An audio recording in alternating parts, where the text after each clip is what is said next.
Hello and welcome to another episode of the Holistic Health and Weight Loss Podcast. I'm so excited you are joining us today. Today, I have a special guest, Leslie Bosch. Leslie and I talk all about self-compassion in this episode and how self-compassion can help you in your health journey and why it is so important. If you know me, if you've been following me, you know how much I believe that self-love is a huge part of any health journey or weight loss journey. So we talk about that, and all things self-compassion, self-love is just an aspect of that. So I cannot wait for you to listen to this episode. I hope so much that it helps you and that you can take something away to start bettering your health today. So Leslie Bosch, PhD, is a developmental psychologist and a national board certified health and wellness coach. Dr. Bosch received her training as an integrative wellness coach from the Andrew Weil Center for Integrative Medicine. As an integrative wellness coach, Dr. Bosch helps busy professionals achieve their wellness goals in 7 core areas of health, including sleep, nutrition, movement, relationships, spirituality, and resilience through stress management, especially during difficult transitions. Through her coaching, Dr. Bosch aims to help clients minimize the negative effects of stress so they can make a bigger impact without sacrificing their health, well-being, or personal relationships using her Stress Reset program. Hi, Leslie. Thank you so much for joining us. Let's start with you telling us a bit about yourself and what you do. Well, thanks so much for having me on the program. I really appreciate the opportunity to meet you and to share some tips with your listeners. Mm-hmm. Basically, I'm a health and wellness coach. I'm a national board certified health and wellness coach, and I specialize in stress management. Awesome. And so do you have a story as it relates to how you got into this? Did you have to deal with your own stress at some point? Yes, absolutely.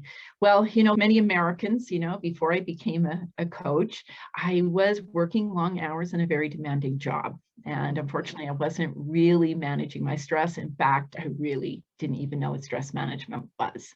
Mm. So I was doing a lot of the things. I was eating a bunch of junk food. I wasn't exercising. I wasn't sleeping well. I was feeling tense all the time. And this was sort of interfering with arguing with my husband more than I would like. I certainly wasn't taking time out to do anything fun. And so essentially, I didn't realize it, but I was trading my well-being, my health, and my relationship satisfaction for success in my career. Yeah, I think a lot of people these days are dealing with stress and maybe more than they even realize, and it affects so much of our life. Do you want to talk a bit about how stress affects our health?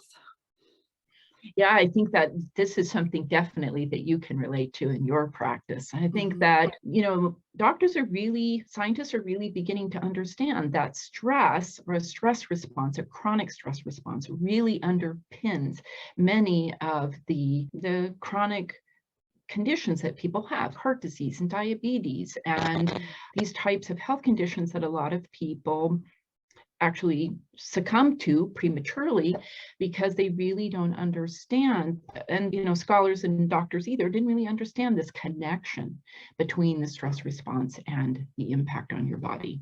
Yeah, definitely. I really like learning about the topic of inflammation when it comes to holistic health, and stress is a huge part of that. I mean, so many different things in our environment, in our food, in our life affects stress, and that causes inflammation, which leads to these chronic illnesses, right? And I myself have experience with that. I've dealt with chronic illness, and people just don't they don't understand. And I'm glad that we're having this conversation to really get it out there more. And I love this topic because people just they think a pill will solve it, but really that's just putting a band-aid on it, right?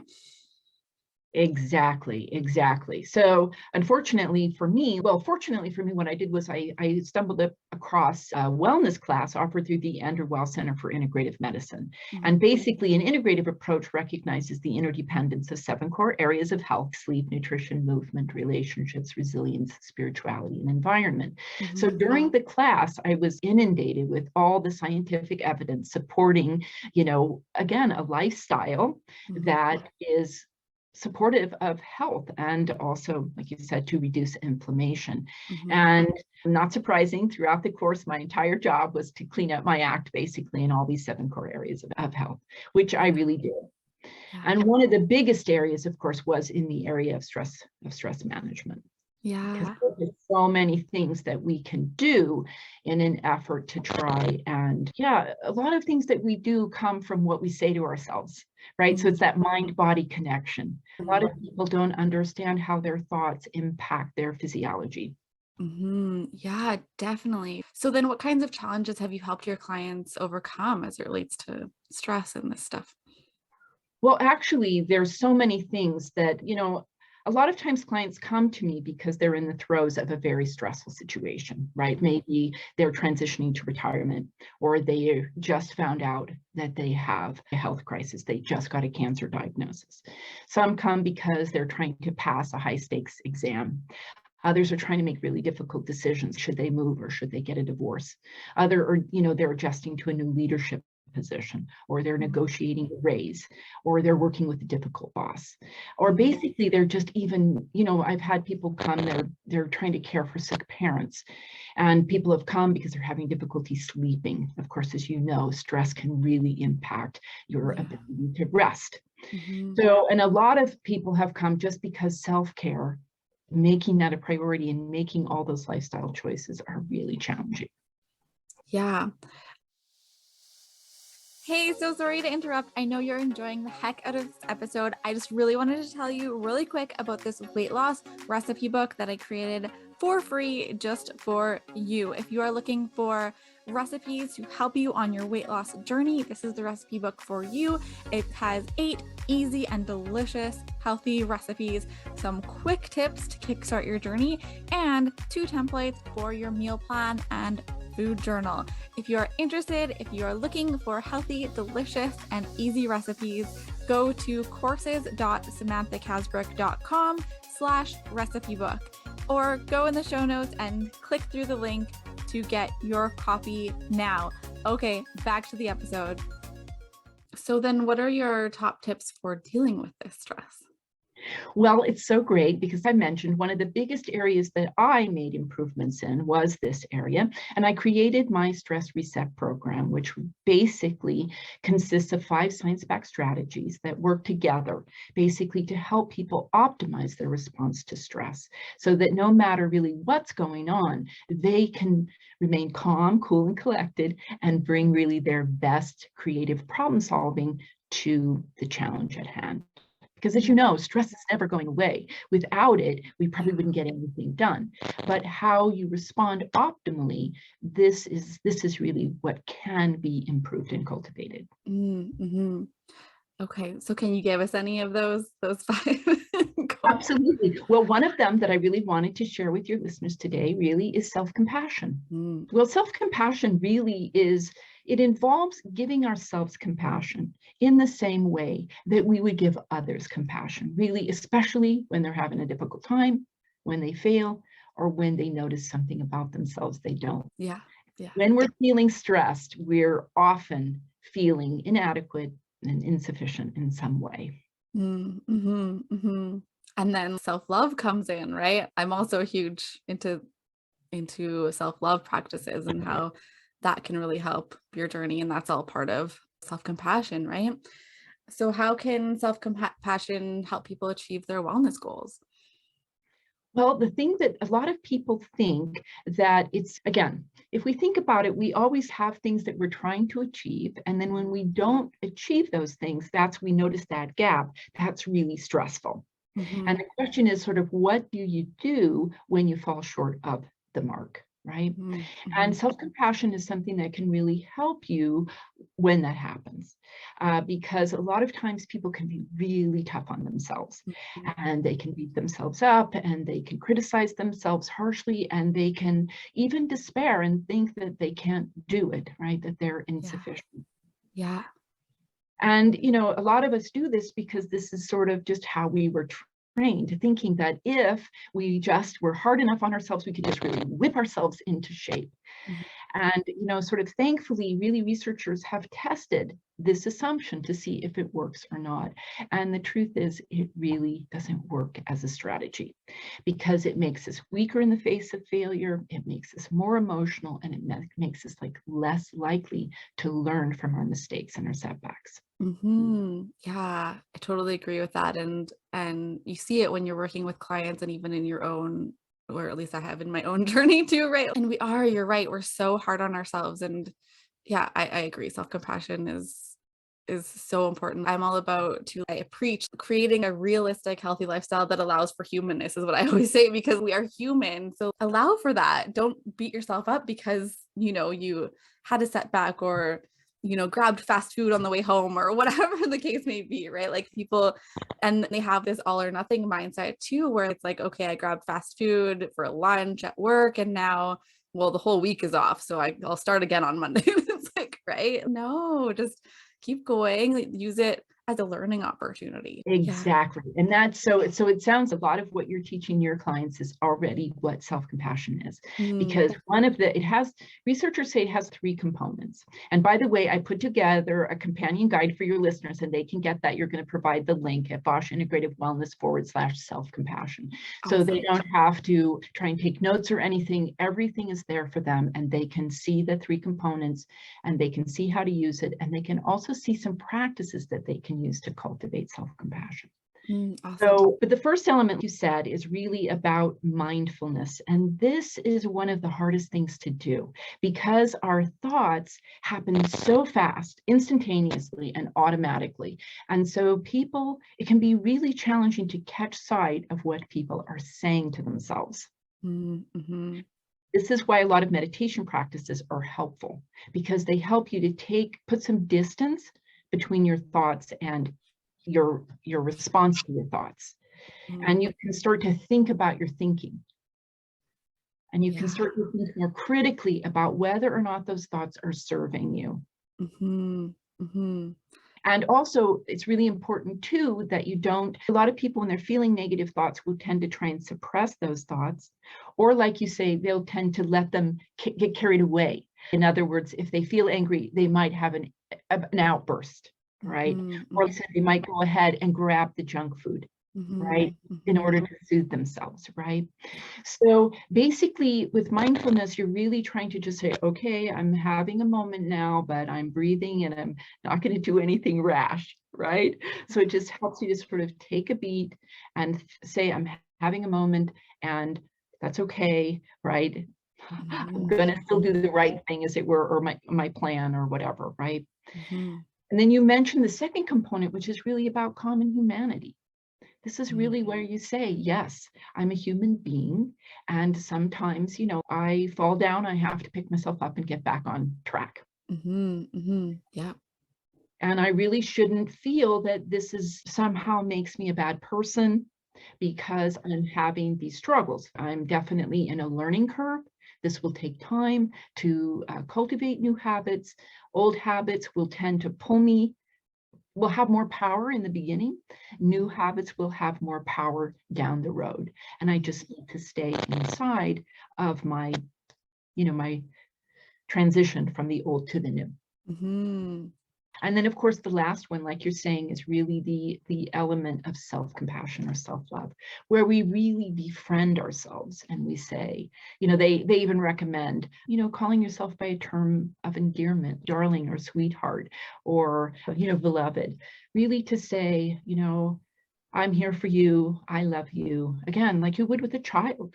Again, or you would with a dear friend, sort of trying to give yourself that unconditional positive regard and that encouragement that says, I know you can do this. I know you can do this, and encourages you to get right back on track. And this is kind of that thing you're saying, it helps you move away from the all or nothing.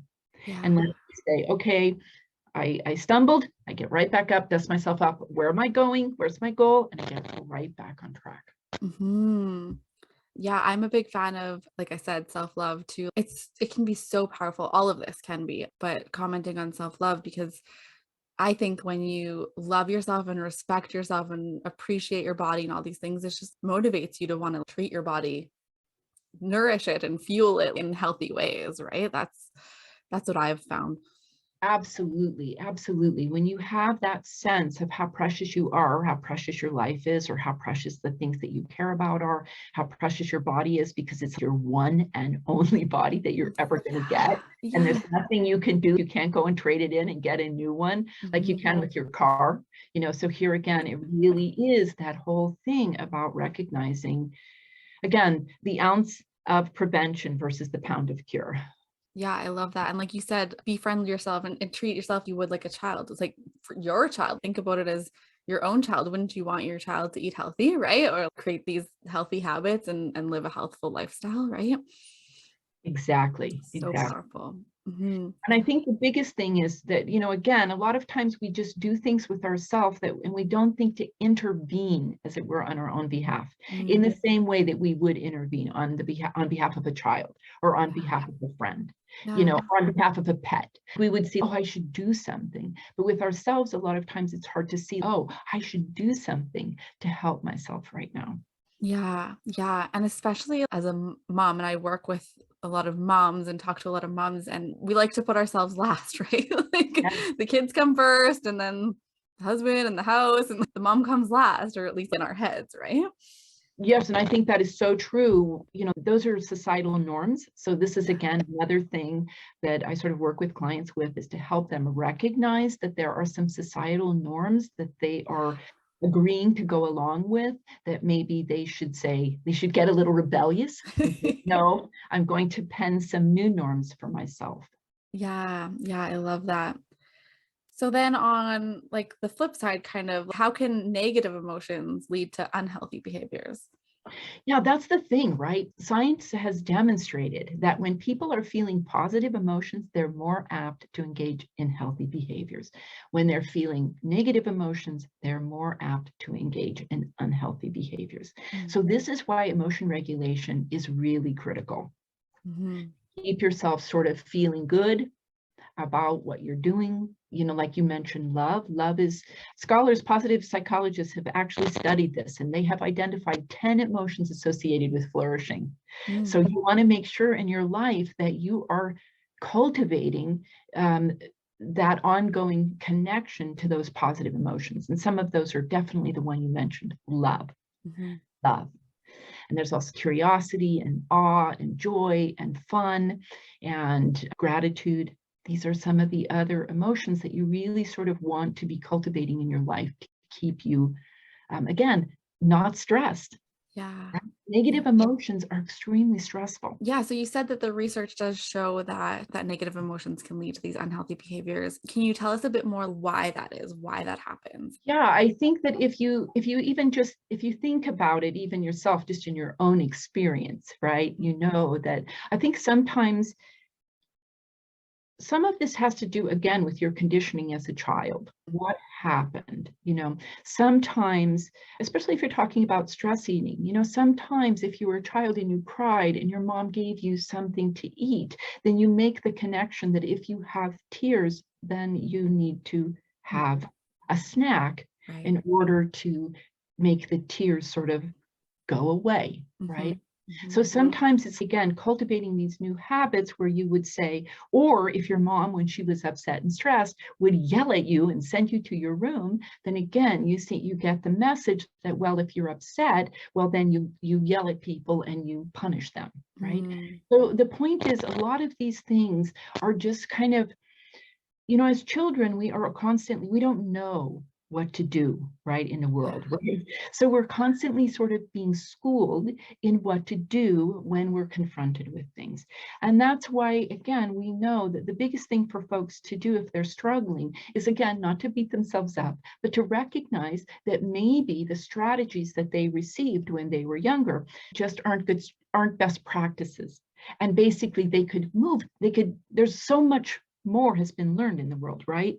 So they mhm, could go out and investigate, they could raise awareness, and they could start to understand more about what really works, and then start to change some of their strategies, moving them bit by bit toward best practice. And this is just a process that is going to happen your entire life. It just mm, never ends. yeah. It always just blows my mind when people bring up, because I know you're a psychologist as well, right? Yeah. Yeah. So when people bring up, just because I think of parenting my own child and how much am I screwing her up, right? Because those first years are so important, and it always blows my mind when these are things are brought up of how those early years just affect your adulthood so much, right? Yeah. Well, just your whole formative years. So the nice thing here again, there's also been studies on all of that. The good news is you only need to get it right 30% of the time. Oh, that's good.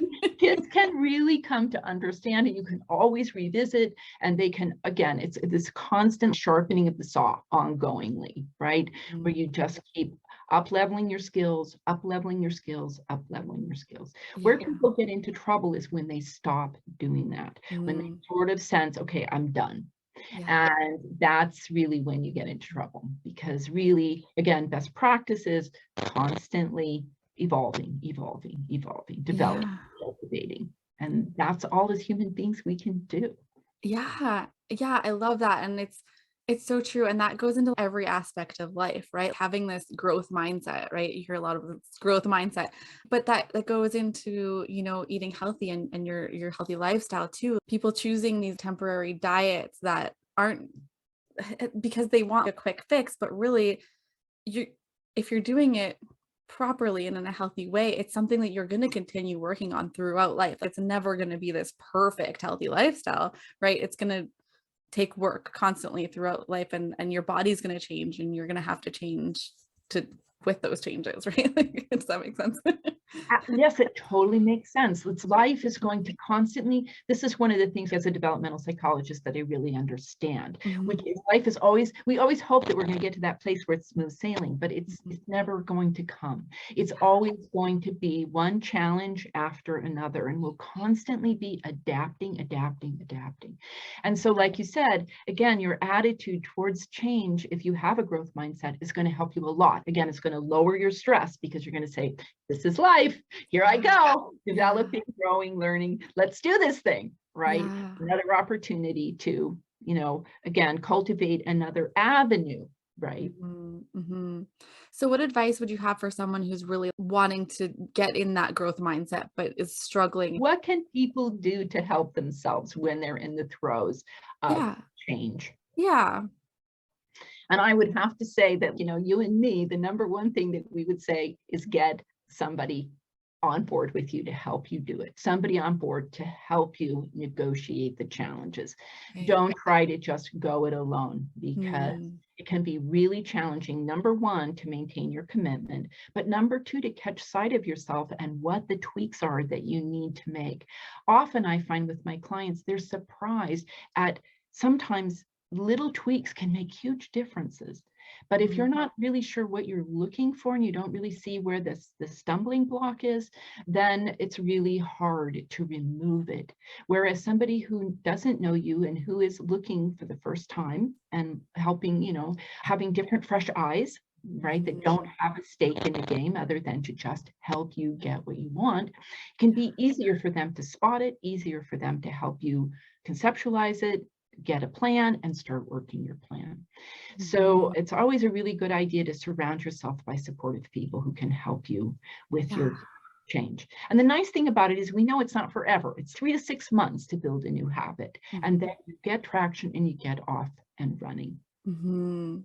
Okay, so what myths have you heard when it comes to self-compassion or stress or any of the things we've discussed that you can debunk for us today? Well, I think one of the biggest myths that I would say is really, again, back to this being hard on yourself, and harsh self-criticism will Mm, help you get where you want to go. I mhm. think this is a big myth. A lot of people don't believe that being kind to yourself will actually help you get where you want to go. Yeah. Yeah, yeah, I think it's difficult for people to really see how much that helps too, right? I've even had clients start with me, and then I start talking about, or they see me talking about self-love on social media a bit because I bring it up sometimes, and they'll be like, "I don't know how I'm supposed to love myself. I don't know how that will help." And but then it surprises them how much it actually does help, right? Mhm. Yeah. Yeah. Yeah. I mean, kindness in every way helps everything, really, when you think Ab- about it, right? Absolutely true. Kindness. You can't go wrong with kindness. And Yeah. even, Kristen Neff, who's one of the biggest proponents of self-compassion, will say that there is a thing called fierce self-compassion. Self-compassion doesn't have to just be that soft and accepting and warm side.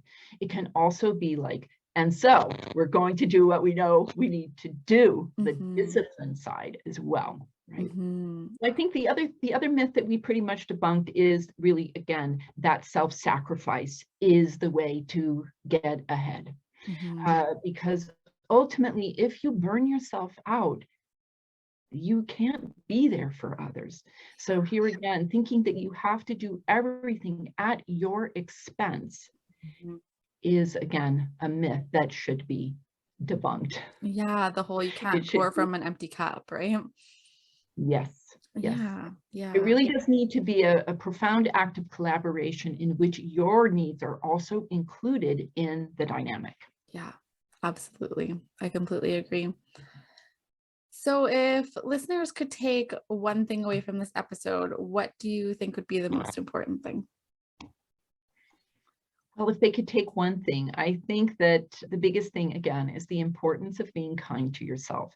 And like you mentioned, also the importance of making these lifestyle changes that will take a little bit longer, but will ultimately serve you in the long run. And then again, the other is just a pitch for coaches. Absolutely consider getting somebody in your corner who can help you get on track and stay on track. Yeah, for sure. Okay, well, thank you so much, Leslie. Where can people find you if they would like to connect? If they'd like to connect, they can find me on my website, boschintegrativewellness.com, and you spell Bosch like the appliances, Bosch. And they can book a call on there. And if they book that 20-minute complimentary consultation, I'll be happy to hear more about their unique problems and find a solution that would be perfect for them. Awesome, awesome. And I'll put all of your links and everything in the show notes as well. So thank you so much, Leslie. Thank you so much. Okay, wasn't that a great episode? I'm so glad that Leslie was able to come on and share her knowledge about all things self-compassion and how it helps with your health journey. I hope that you learned so much in this episode and that you can take something away to start implementing today. Okay, I hope you have a fantastic week and I will talk to you again next week.